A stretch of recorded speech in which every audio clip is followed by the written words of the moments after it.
ధైర్యం ఇచ్చుకుంటూ మీడియా చూపిస్తున్న విధానం కూడా హ్యాట్స్ ఆఫ్ అండి. కృష్ణారెడ్డి గారు, మీరు చెప్పండి, ఆపరేషన్ సింధూర్ విజయవంతం గురించి మీరు ఏం చెప్తారు? దేశమంతా ఒక పండుగ వాతావరణం కావచ్చు, ఒక సెలబ్రేషన్ అయితే మొదలైందనే చెప్పుకోవచ్చు. అండ్ ఈ ఆపరేషన్ సింధూర్తో ఇండైరెక్ట్గా ఒక యుద్ధమే స్టార్ట్ అవ్వబోతోంది అన్నట్లుగా కూడా అటు సంకేతాలు అయితే వెలువడ్డాయి ఇరు దేశాల్లో. మరి యుద్ధ పరిణామాలతో ఇరు దేశాలకి అటు నష్టమే వాటిల్లుతుంది అనే వాదనలు కూడా ఉన్నాయి. ఈ పరిణామాలకు సంబంధించి మీరు ఏం చెప్తారు? అవునండి, అంటే ఇప్పుడు ఎవరు కూడా యుద్ధం కావాలని కోరుకోం. ఎందుకంటే రెండు వైపులా ప్రాణ నష్టం, ఆస్తి నష్టం జరుగుతుంది.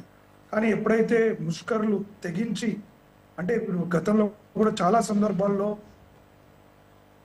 మనం సాధారణంగా అంటాం కిల్లి కజ్జాలని, పాకిస్తాన్ కావాల్చుకొని భారతదేశంలో ఎప్పుడు లేని విధంగా, అంటే కాశ్మీర్లో ఎప్పుడు ఒక రావణ కష్టంలాగా, ఎప్పుడు ఒక ఉగ్రవాద దాడులతో లేకుంటే ఒక అభద్రతా భావంలో ఉన్నటువంటి రాష్ట్రంలో గౌరవ ప్రధాన గారి నేతృత్వంలో మొదటిసారిగా ఈ 370 ఆర్టికల్ని పూర్తిగా రద్దు చేసి అక్కడ ఉన్నటువంటి ప్రజలు కానీ, దేశంలో నుంచి నలుమూల నుంచి వచ్చే యాత్రికులు కావచ్చు, దేశంలోనే కాదు ప్రపంచంలో నుంచి వచ్చే యాత్రికులందరికీ కూడా ఒక మంచి వాతావరణాన్ని కల్పించి భారతదేశంలో ఒక ముఖ్యమైనటువంటి భాగంగా చాలా స్వేచ్ఛగా జరుగుతున్నటువంటి సందర్భంలో ఆకస్మికంగా ముష్కర్ల దాడిలో సామాన్య జనాల్లో కలిసిపోయి దాడి చేసి అమాయకమైనటువంటి భారత బిడ్డల్ని పొట్టన పెట్టుకోవడం, దాంట్లో కూడా ముఖ్యంగా మతాన్ని ఆధారంగా చేసుకోండి, ఎవరు నువ్వు ముస్లిమా హిందువా అని అడిగి హిందువులనే దాడిగా కేంద్రంగా పెట్టుకొని చేయడం ఏదైతే ఉందో అది చాలా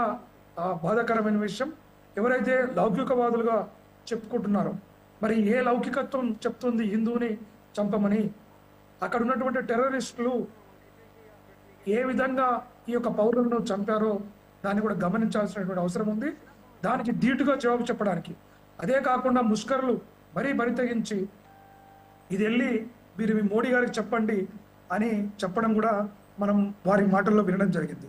ఇవాళ మోడీ గారు మనకు ఉన్నటువంటి బలమైన నాయకత్వంలో కేవలం ప్రభుత్వం మాత్రమే ఈ యొక్క యుద్ధం చేయకుండా ప్రజలందరినీ కూడా ఒక మానసికంగా మనం భారతీయులం, అంటే ఏ అవకాశం వచ్చినా కూడా భారతీయుల్లో ఒక యూనిటీని, ఒక మనం అంటాం కదా భిన్నత్వంలో ఏకత్వం అనేటువంటిది గత కాలంలో చాలా సన్నగిలతో వస్తున్న సందర్భంలో గత 10 ఏళ్ల నుంచి భారత ప్రధాని గారు ప్రతి సందర్భంలో భారతీయులందరినీ ఒక దాటికి తీసుకురావడానికి ప్రయత్నం చేస్తున్నారు. ఇవాళ ఆపరేషన్ సింధూర్ కూడా దాంట్లో కీలకమని చెప్పుకోవాలి. ముఖ్యంగా ఇవాళ ఆపరేషన్ దాంట్లో సింధూర్లో కూడా మనం 2 మహిళలు దాంట్లో కీలకంగా నాయకత్వం వహించి ఇవాళ ఆపరేషన్ సింధూర్ని విజయవంతంగా ముగించడం కూడా భారత జాతిలో మహిళలకు మనం ఇస్తున్నటువంటి ప్రాధాన్యత, మనం ఇస్తున్నటువంటి గౌరవం, వారి ప్రతిభా పాఠవాలకు వేస్తున్న పెద్దపీట.